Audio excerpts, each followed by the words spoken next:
airport lounges and hotel food.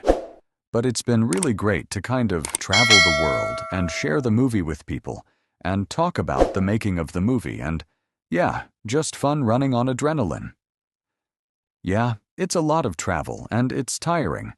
But then the energy from the fans and students gives you a total endorphin rush and you're like, I'm fine.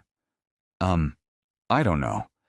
You know, I haven't had too many personal interactions with the kid fans, but just last week when we were at the Ottawa Film Festival, we were sitting there waiting to introduce the movie. And there was a row of young girls that were just staring at us.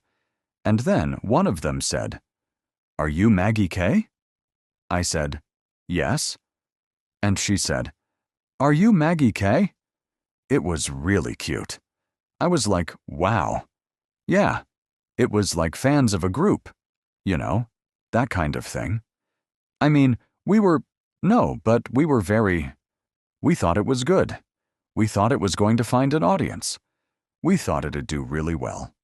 Obviously, it'd be a little hubristic to think it would be this big. But I think the sing-along was wonderful because people had spent so much time with the movie already that it was kind of a shared experience of celebrating rather than just experiencing a concert. Yeah. And so it was very meta. It was like a movie that's about music connecting people being played in a theater to a bunch of people who are all connecting about the movie. And I was like, oh, this is just happening in real life. People wanted to go and celebrate it together.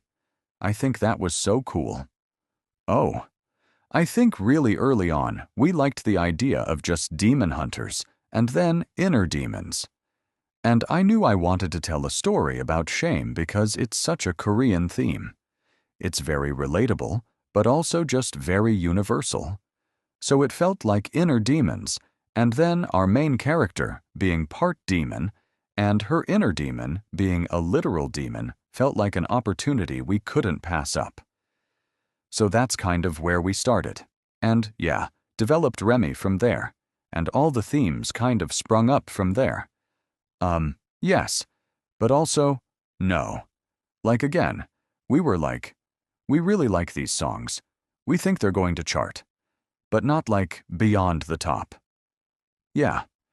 I think the thing that I've realized is we worked really hard for the songs to have real meaning in the story and emotionally, whether it's something like Golden, which is really a song about having a dream and kind of finding your tribe in a way. And that's very specifically what the movie needed, and we wrote a lot of specific things in order to craft that song. But also, it's very universal. And so I think because we worked so hard to make the songs have some depth to them and also be delightful and catchy, that's a hard thing to do. If you write 7 of those or 6 of them, they're going to do well. And I think we're really proud of that. It's like they're all our children. So I think I do love them almost equally. Yeah. Choosing a favorite child. Yeah. I love Your Idol, just because that whole sequence was just so, like visually and the way everything kind of came together, the music video dark vibe of it. I think we pulled that off really well, but I always get teary-eyed whenever I hear what it sounds like, so probably my favorite. Oh, I do think I've noticed spending time with EJ and Audrey and Ray, and also Arden and Gong and May, that we worked really hard to create these fictional characters that felt like they had vulnerabilities and awesome attributes. And the casting happened really late with all of these women, and they all found a way to connect to the material in such a specific way. And when they hang out, it's so weird. It's like you're watching the characters, like 2 different versions of each character happening. And that to me is really neat to see. And I think now fans are getting to see it kind of on TikTok and stuff. But I think it goes to show. Try to write characters that you think are interesting and real, and the people who show up to play them will connect to them a lot, and that'll give you more than you could have bargained for. Oh, I mean it's my first film, so it would just be wild to even be nominated as a first-time director. But you know, it's culturally very Korean, and being a Korean filmmaker, I think that would mean something extra special. Yeah. And for such a personal film, too. Yeah. I think for both of us, it was both very personal and very hard.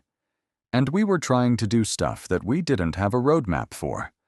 And talking to our colleagues in the last few months, it's felt really nice to have people who do this stuff. Be like, how did you do that thing? And I think that for a general audience, we don't want them to think about that. We want it to be invisible. But for our fellow filmmakers, it feels really good. I mean, yes, there is a world. Yeah, I would think people want it. And, you know, we're excited to do more with it. So,